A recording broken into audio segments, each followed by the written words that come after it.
চিকিৎসা নিয়েছে বলে আমরা জেনেছি। আমাদের পক্ষ থেকে যে ধরনের সাপোর্ট দরকার তার পূর্ণ সাপোর্ট আমরা প্রোভাইড করব।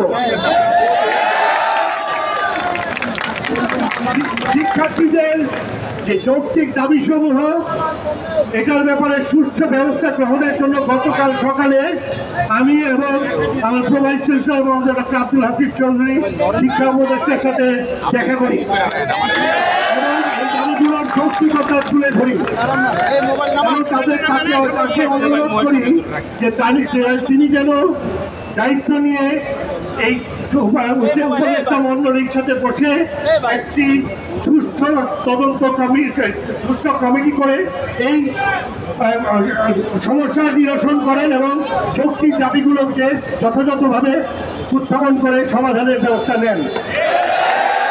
এই পরিপ্রেক্ষিতে আজকে একটি কমিটি করা হয়েছে।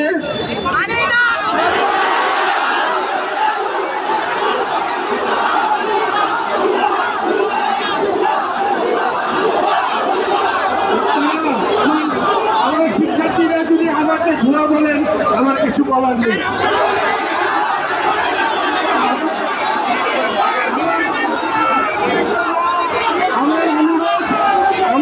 আমার বক্তব্য শেষ করতে দেন।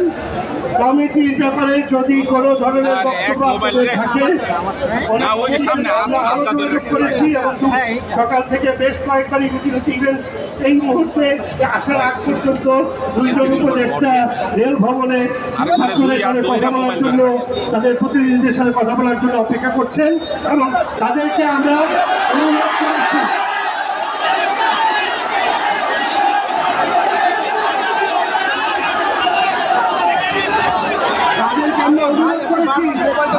ছাত্রদের সাথে যথাযথভাবে বসে এটার ব্যবস্থা নেন এবং এইভাবে নির্মূলভাবে আমার শিক্ষার্থীদের উপর আঘাত ফেলেছে তাদের শাস্তির ব্যবস্থা করে।